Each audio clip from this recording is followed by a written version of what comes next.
سے پہلے بھی آپ نے اسے پچھلے لفظ کے ساتھ آپ نے اس طرح سے سیمی کولن کا نشان لگانا ہے، یہ بتانے کے لیے کہ اس کے بعد جو آ رہا ہے پوائنٹ یہ ایک الگ پوائنٹ ہے۔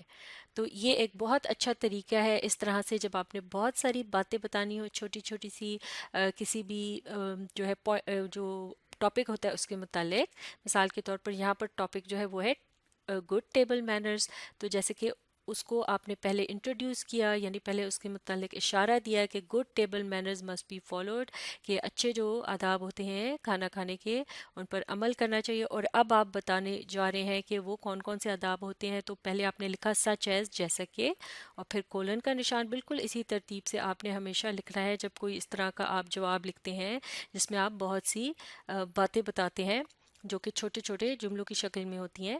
تو یہ طریقہ کار آپ استعمال کر سکتے ہیں۔ تو چلے دیکھتے ہیں کہ وہ کون سے اچھے اچھے جو ہیں آداب ہیں، جیسے کہ number 1، not to talk with your mouth full، یعنی آپ نے جب منہ میں کھانا بھرا ہو اس وقت آپ نے بات نہیں کرنی۔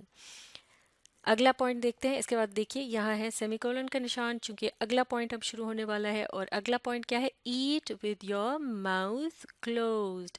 آپ نے کھانا کس طرح سے کھانا ہے؟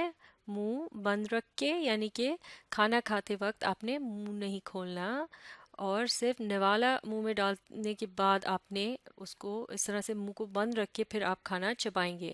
تو یہ جو ہے کھانا اگر منہ کھول کے کھایا جائے تو یہ ایک اچھے جو ٹیبل مینر ہے اس میں شامل نہیں ہے یہ بات، تو اس کا بہت زیادہ خیال رکھنا چاہیے، خاص کر کے جب آپ سب لوگوں کے ساتھ مل کر بیٹھ کر کھا رہے ہوتے ہیں، تو یہ یوں دیکھنے میں بھی اچھا نہیں لگتا۔ آپ دیکھتے ہیں اگلا، اب یہاں بھی آپ دیکھیے سیمی کولن کا نشان، اس کے بعد اگلا پوائنٹ شروع ہو رہا ہے، say please while requesting others to pass things to you۔ تو آپ نے پلیز یعنی برائے مہربانی کر کے دوسروں کو مخاطب کرنا ہے، یا ان سے بات کرنی ہے جب آپ کسی سے کوئی ریکویسٹ کر رہے ہوتے ہیں، یعنی ان سے آپ کچھ کرنے کے لیے کہہ رہے ہوتے ہیں، جیسے کہ وہ آپ کو کوئی چیز آپ تک پہنچا دیں میز پر جو آپ سے دور رکھی ہو، تو آپ نے پلیز کر کے کہنا ہے، مثال کے طور پہ پلیز پاس می دا جگ آف واٹر، یعنی کہ برائے مہربانی مجھے پانی کا جگ پاس کر دیجئے۔ آپ دیکھتے ہیں اسی طرح سے یہاں سیمی کولن کا نشان، اب اگلا point, do not place elbows on the table while eating. کبھی بھی جو اپنی کونیاں ہیں ان کو میز پر نہیں رکھنا کھانا کھاتے وقت، یہ بھی جو ہے اچھے آداب میں نہیں آتی یہ بات، لیکن کھانا کھانے کے بعد آپ ایسا کر سکتے ہیں جب آپ گپ شپ لگا رہے ہوں۔ اور یوں بھی کھانا کھاتے وقت آپ نے اپنی کونیوں کو بہت زیادہ نہیں پھیلانا، تاکہ ساتھ جو آپ کے کوئی اگر بیٹھا ہو تو ان سے وہ کونیاں جو ہیں ٹکرانی نہیں چاہیے، تاکہ کوئی بھی آپ کے ساتھ جو بیٹھا انہیں آپ کی وجہ سے کوئی دقت یا تکلیف پیش نہ آئے۔ تو یہاں بھی آپ دیکھیں سیمی کولن کا نشان، اس کے بعد اگلا point, do not leave the table unless everyone has finished eating, یعنی آپ نے میز پر سے نہیں اٹھنا جب تک کہ سب لوگ کھانا کھانا ختم نہ کر لیں۔ سیمی کولن کا نشان، اس کے بعد say a prayer before and after eating، آپ کھانے سے پہلے اور بعد میں دعا بھی کر سکتے ہیں۔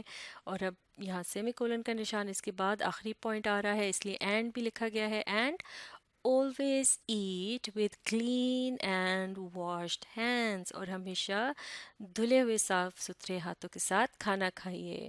تو یہاں ہمارا جواب مکمل ہو گیا۔ اگلا سوال، what should a child always say, ایک بچے کو ہمیشہ کیا کہنا چاہیے؟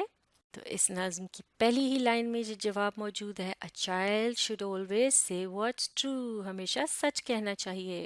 جیسے کہ یہاں اس جواب میں ہم اس طرح سے لکھ سکتے ہیں کہ a child should always say what is true, ایک بچے کو ہمیشہ سچ کہنا چاہیے۔ بائی اسپیکنگ اے لائی وی may hurt others، جھوٹ بول کر ہم دوسروں کو دکھ پہنچا سکتے ہیں۔ sometimes we tell a lie to hide our mistake، کبھی ہم اپنی غلطی کو چھپانے کے لیے جھوٹ بولتے ہیں، that is not a good idea, یہ اچھی بات نہیں ہے۔ We must never hide anything from our parents, ہمیں اپنے والدین سے کچھ بھی چھپانا نہیں چاہیے۔ Even if you make a mistake our parents can help us to correct it, اگر ہم غلطی بھی کرتے ہیں ہمارے ماں باپ ہماری مدد کر سکتے ہیں اسے ٹھیک کرنے میں، otherwise we can get into bigger trouble, ورنہ ہم مزید بڑی مشکل میں پھنس سکتے ہیں۔ After all Allah is always watching us, بہرحال اللہ ہمیں ہمیشہ دیکھ رہا ہوتا ہے۔ They will also be a great reward for those who do good, like always telling the truth۔ ہمیشہ سچ بولنے والوں کے لیے بڑا اجر ہے. Truthful people are Allah's most favourite people. سچ بولنے والے اللہ کے سب سے پسندیدہ لوگ ہوتے ہیں. یہ ایکٹیویٹی یہاں ختم ہو چکی ہے. آپ اس ویڈیو کو ری پلے کر سکتے ہیں.